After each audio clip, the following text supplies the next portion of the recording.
I'm going to show you one extra optional step for your bag if you want to create a three-dimensional base for it, like you see here. So to do this, you are going to keep it turned, keep it wrong side out, and then on the corner you can stick your hand in here, and with the side seam facing up, you can spread out the seam like this and grab the back seam like so. So it forms a triangle like this. And then you can line up the seams here. So I'm gonna put a pin in through this seam. It should come out the center of the other seam, and you can see that mine does not. So I have to readjust my pin. The point of this is to keep all your seams perfectly aligned and matched.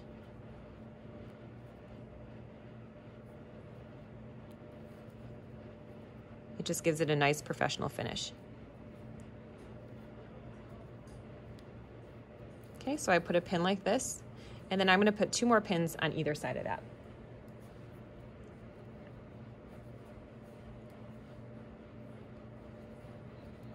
Okay, you're going to flip it around, do the same thing to the other side. So again, side seam facing you, split the seam so it's open and flat.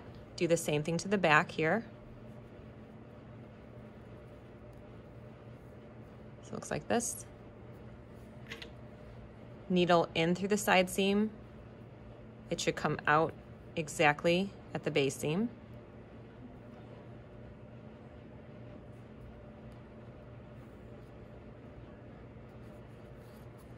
Okay, 2 pins on either side.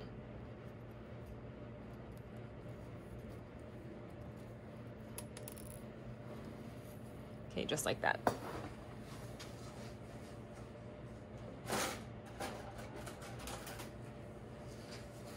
Okay, and depending on how wide you want your base to be, if you want it to be a flatter, bigger base, you would bring this measurement down lower. You can make it bigger. If you want a very narrow base, you would bring the measurement up higher.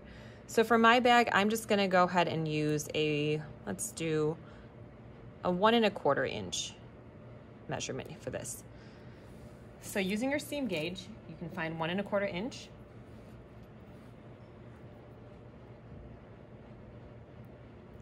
And then you're gonna mark it from the top of your triangle to where the 1 1/4 inch mark is.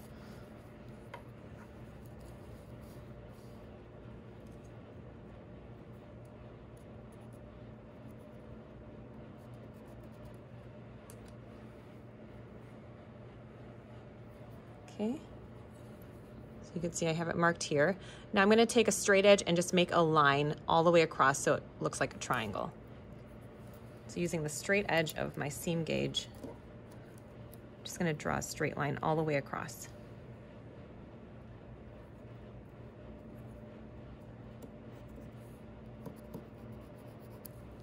Okay, this becomes your stitching line to follow. You're gonna do the same thing to the other side.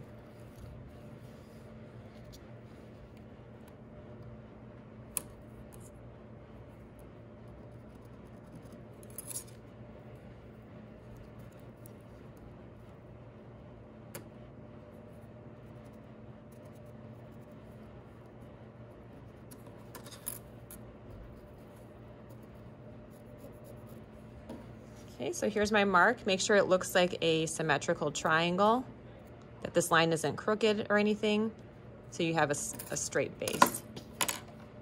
Okay, now using just a regular stitch, so regular presser foot, 2.5 stitch length, back stitching at the beginning and end, we're going to now follow that line that I just drew in. So start with a back stitch.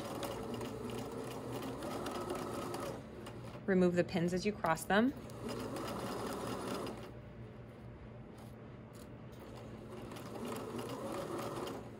Make sure that seam is completely open and flat.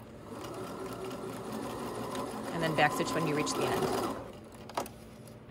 Okay, do the same thing to the other side.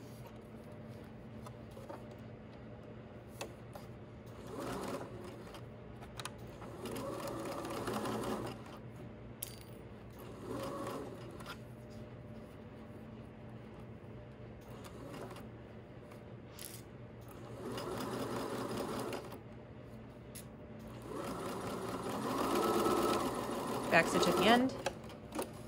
Okay, and then trim any loose threads.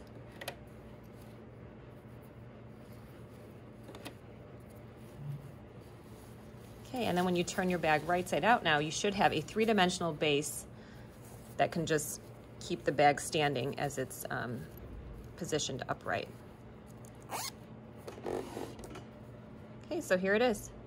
So this is what the base looks like.